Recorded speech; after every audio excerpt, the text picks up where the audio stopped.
Just think of the extraordinary, varied experience that Tim's drawn on. His, I guess you need to read his book to find out all the things he's done. It's been quite remarkable, but intensely engaged in the life of Australia.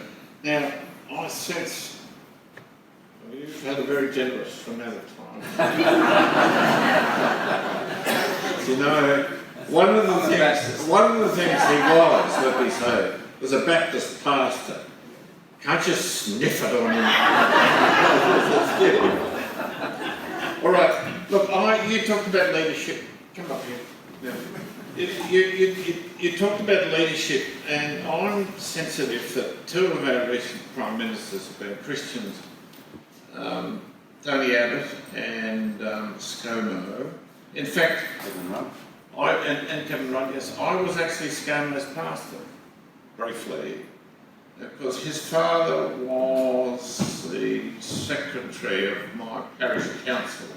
And the first job I took as when I left the ABC, became a minister, he was there. But I can remember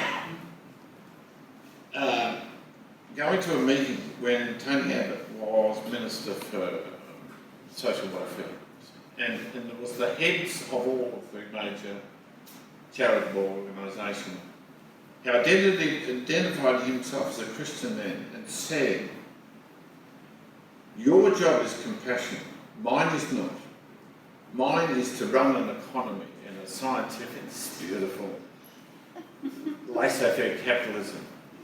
The fundamental purpose of the government is to maintain the strength of the economy, and you Christians, you charity people, you look after the poor.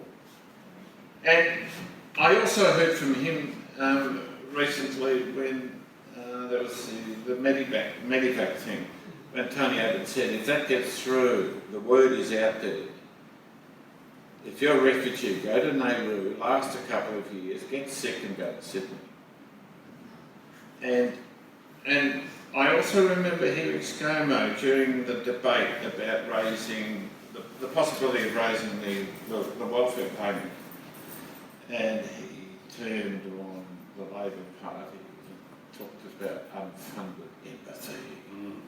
Will you talk about unfunded empathy, please? What the hell is it?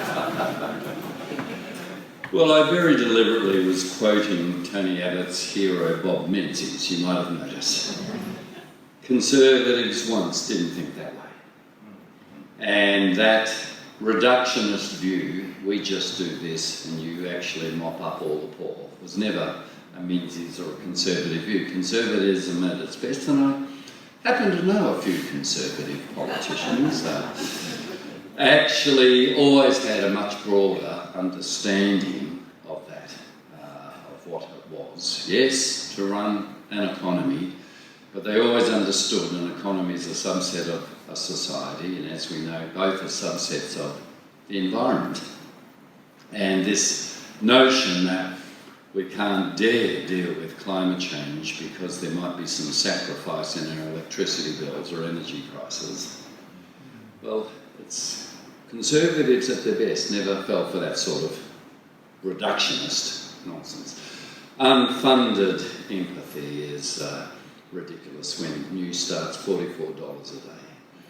And capital gains, negative gearing, frank dividends, just about every other opportunity for those of us who are well off is protected in the budget, along with tax cuts, and people on New Start are struggling to exist.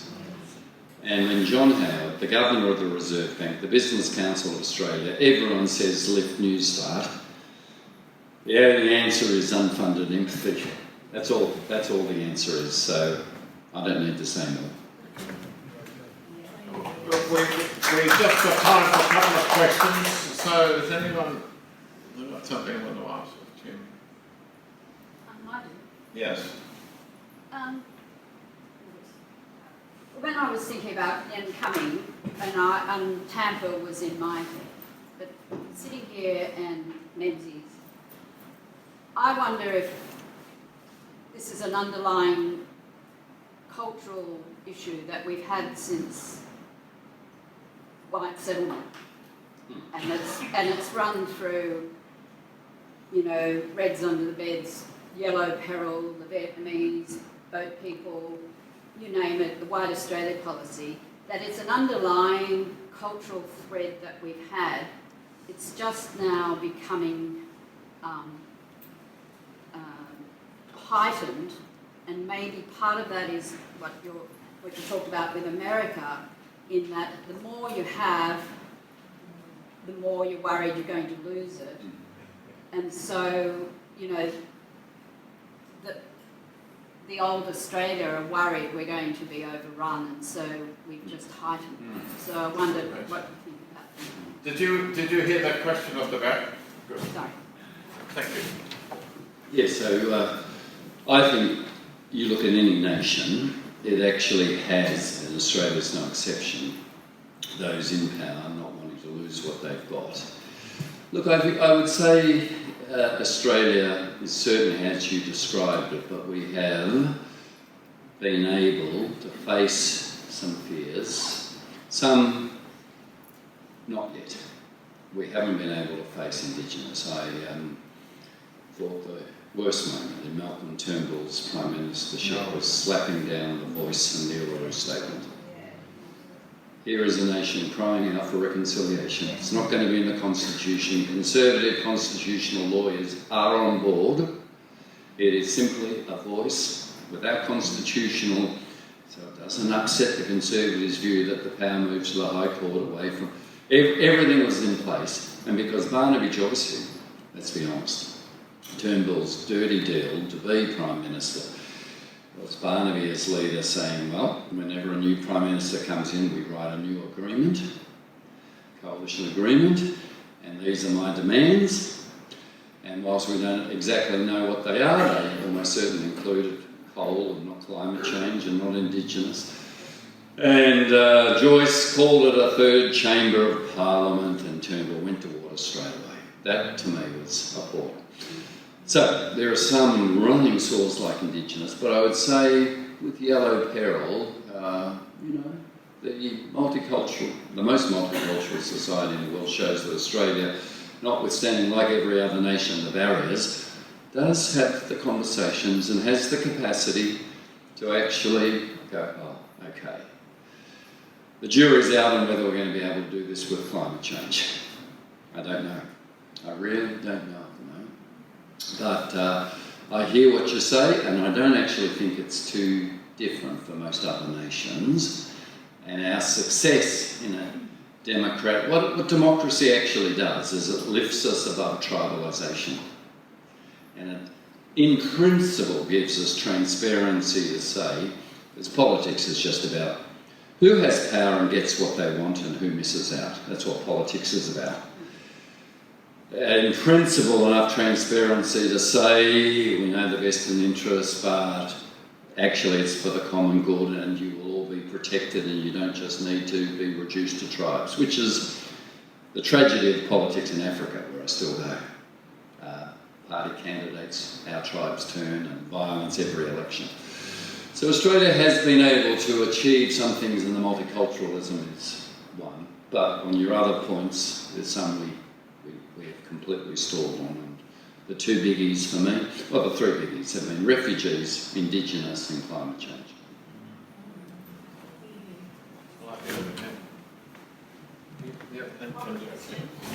Something that hasn't been mentioned yet, very blatant misogyny in our society also impacts this whole premise. I was just wondering what your comments were on that. Yeah. I said the very blatant misogyny that also exists in our communities adds to the premise of what we experience. And as a woman, a local woman who's in politics, who a nurse, someone who has a humanitarian heart, often can be shut down in the political spectrum. There's other women like me out there. Yeah, I just want to know what your views are about, and other women in here who experience this in the workplace and in society, we've had enough, and we want our voices heard, and we want men to start treating us as equal. Yeah. So, look, you're absolutely right. We know that the trolls on Twitter go after women far more than any men in the media. If you're a woman of colour, they go after you 80% more than a woman not of colour. We know that this is vicious, and it's, the strange anger that Greta Thunberg raises in middle-aged men. It is really puzzling to me how powerful it is. Look, without disagreeing with the only thing I'd say, in perspective, you come back from Africa and Asia and other places and you say, we've actually made a whole lot more progress than a lot of parts of the world. Harvey Weinstein has been found guilty. And it's appalling that it took me too, but I wouldn't lose hope. On domestic violence, we're still in a terrible mess. One woman each week dying, and that tragic Clark family murder in Queensland. So we have a huge long distance to travel on patriarchy, absolutely.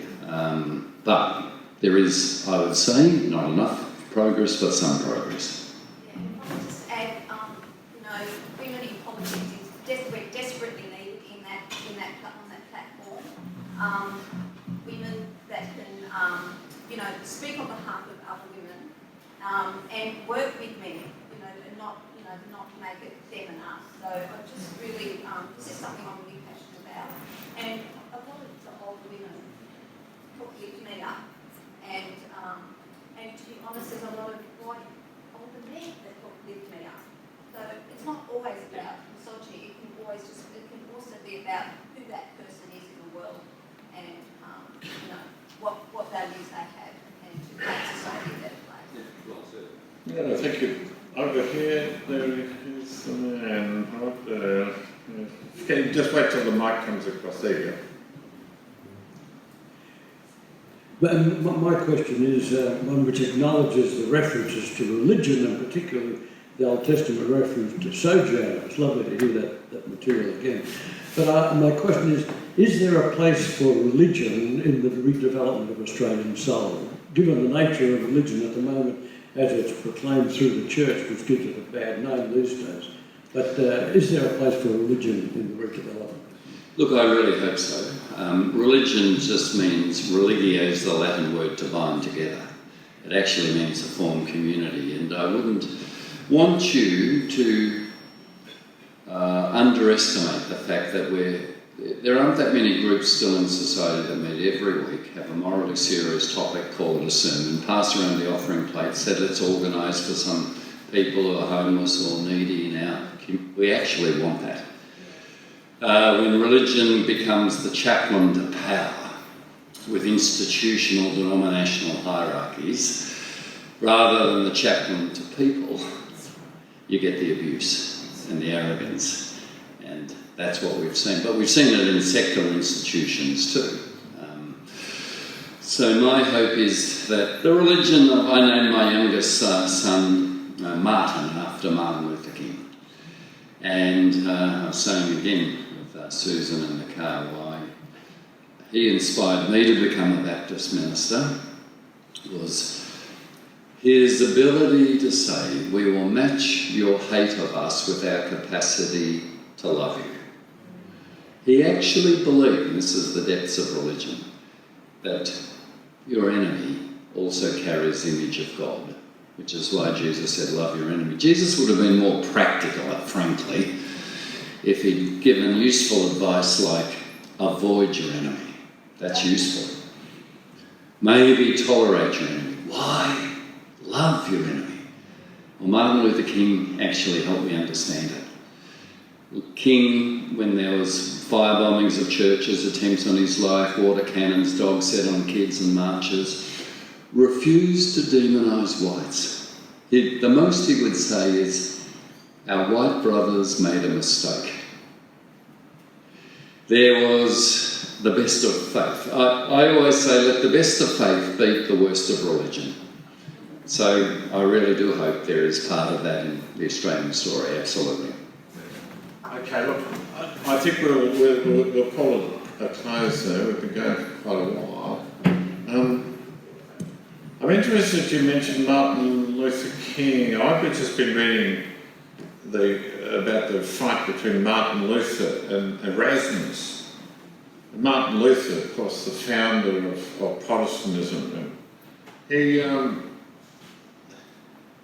he had an amazing capacity for hurling insults. Yes, and he used to refer to Erasmus as a bag of farts. I'm not sure whether to do that, though. Andrew, as you know, Andrew Watts is the minister of this church, and Andrew is going to bring this matter to a conclusion. I'm often dwarfed by all these retired dudes around there. Thank you, Tim, from the bottom of our heart.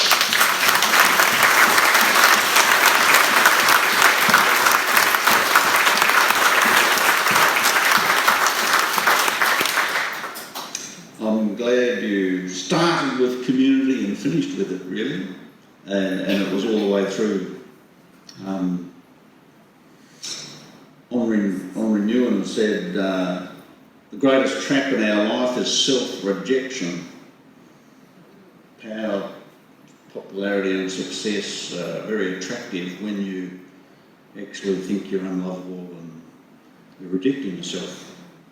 And I think the wisdom, one of the wisdoms I've learnt from Indigenous people here and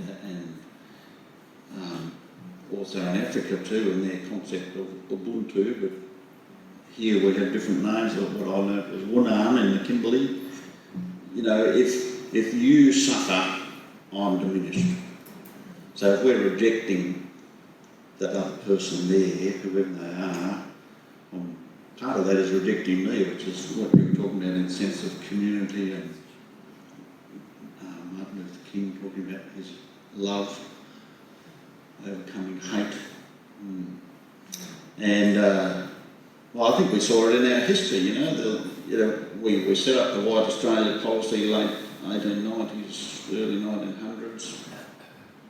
And, that's rejecting the people beyond us. And that didn't solve all our problems. We started turning on ourselves and had the sectarian disagreements and fights and, between Protestants and Catholics and all that sort of stuff from the 20s and 30s.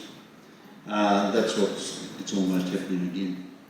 We start rejecting ourselves. So we have a gift for you, and appropriately it comes out of community church from the men's shed and out there. And yes, the men's shed do some amazing practical things, but it all happens in this wonderful context called community. And even though it's called the men's shed, women are welcome. And many women are there, and some men tell me they do better work than the men.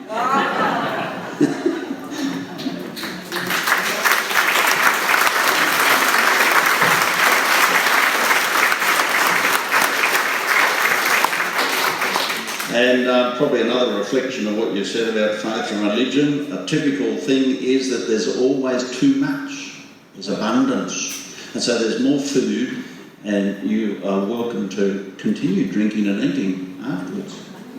Thank you.